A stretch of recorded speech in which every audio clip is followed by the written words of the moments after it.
Sponsored by Supcase. The Galaxy S25 Ultra doesn't feel all that ultra in many areas, but there are a few where Samsung has made significant progress.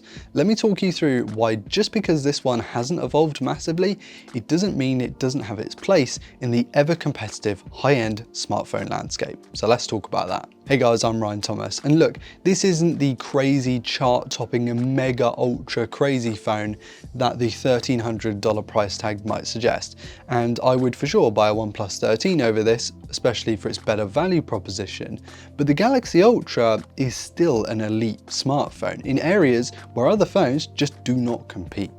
And if you want to keep your S25 Ultra in pristine condition, protected from knocks, scrapes and dirt, you'll want to check out the latest cases from this video sponsor, Supcase. Supcase provides a range of options for the S25 series to suit any lifestyle, including the rugged Unicorn Beetle Grip for maximum rugged protection, while still showing off the colour choice of your Galaxy S25. This case supports ultra-shock absorbent TPU bumpers and is MagSafe compatible, boasting 1.81 kilogram force magnets. Plus this ring holder here doubles as a kickstand in portrait or landscape orientation. Or go all out with the Unicorn Beetle Mag XT. This ultra-durable case features unbendable polycarbonate and a zinc alloy camera cover that can also double as a kickstand. The camera window has been tested over 30,000 times.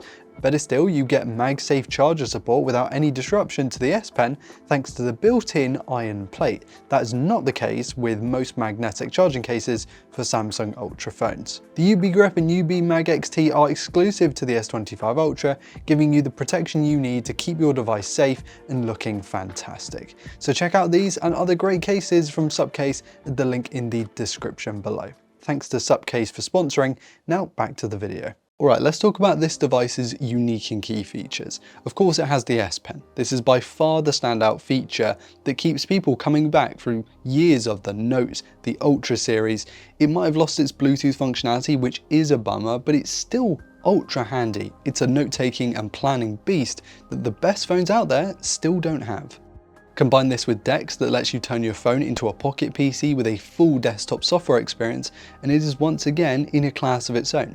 Samsung has always cooked when it comes to making good use of its big displays, and this phone is just the best big device you can buy right now. And a lot of that has to do with One UI 7, which is just great. It competes with Apple and Google for software update longevity, usability, feels incredibly complete as well. If you're big into AI, then it's nice to see everything nicely laid out and summarized in the Galaxy AI submenu, where you can enable and disable features, along with learning what each tool does. There's heaps to go through, but to name a few, we have Photo Assist, Drawing Assist, Note Assist, and Browsing Assist for using AI to enhance apps that you might already be using. The new Video Pro mode in the camera app is super cohesive and complete with options and settings, including log recording, and One UI might be the best Android 15 skin right now.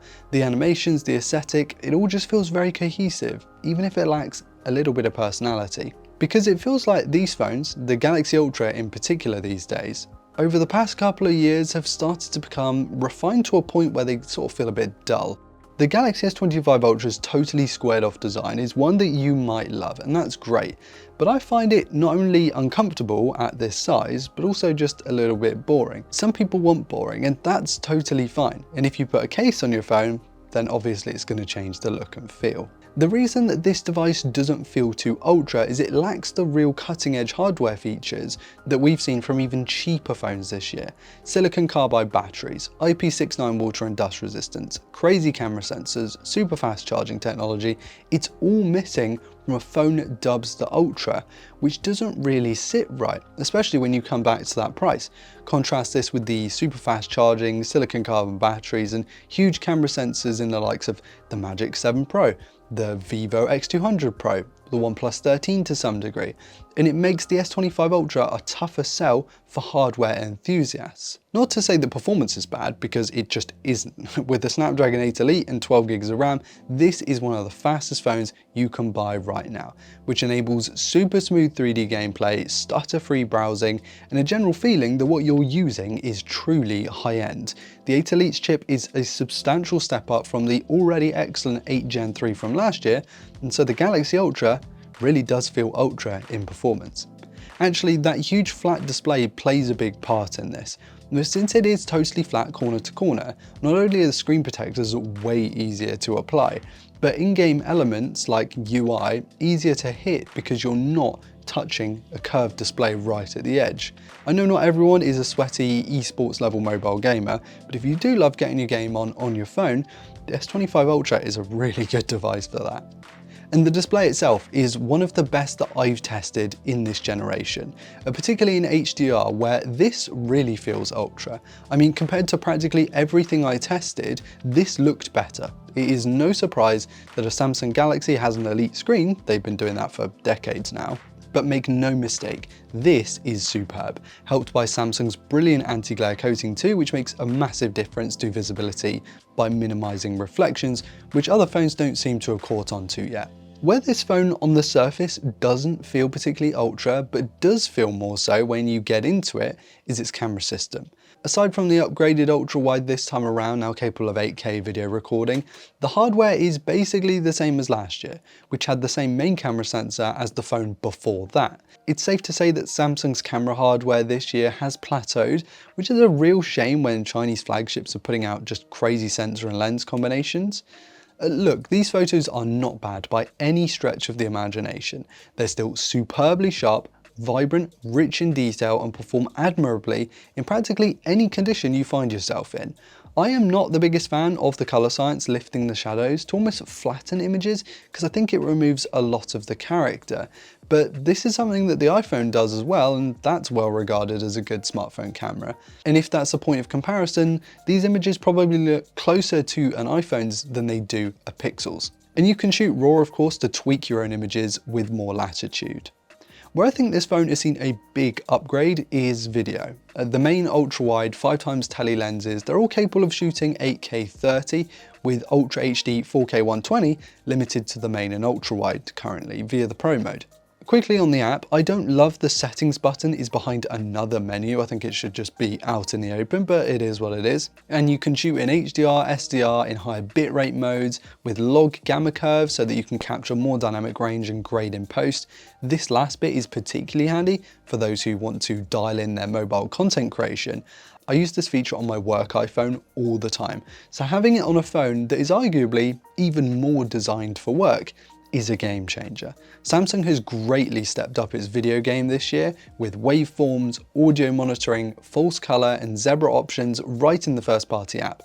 This is something I asked for last year and Samsung has actually done it, so big props to Samsung for adding this in. It validates this phone as a serious one for professional videographers. Not for every project you work on, sure, but this is great. It almost feels like Samsung is holding back making a Galaxy Ultra with crazy charging, battery tech and camera hardware. It feels like they could, but they just won't. And I don't think this is necessarily unjustified. I mean, who is buying a Galaxy Ultra? Maybe your eyes enthusiasts, but also a great many people who aren't tech heads and who just want a big high-end device, maybe as a status symbol or because it's just a huge phone and they like the stylus built into it. They aren't ever going to notice the pitfalls that we notice because, well, they don't know about OnePlus, Oppo, Vivo or Xiaomi. They just know Samsung, Apple and maybe Google. Is this the best phone you can buy? Well, maybe not objectively, but it's one of the most versatile, useful and well thought out devices for top dollar. I'd recommend shopping around if all you're after is camera, display and performance, but if the S Pen, DeX, truly pro video features and a well-scaled software experience is really important to you, then this is still one of the most complete packages you'll be able to find. Let me know what you think of this phone in the comment section, guys. As much as it doesn't feel ultra, it certainly comes across as one of the most complete smartphones you can buy right now. And for those of you who love the built-in stylus, it's going to be the only option. I was going into this review not expecting this to wow me, but its video features have really sold me on it, if I'm honest. While you're down there in the comments letting me know what you think about this phone, be sure to hit like if you enjoyed today's content, and of course subscribe to never miss another upload. Thank you all so much for watching. I've been Ryan Thomas, and I will catch you later. Cheers.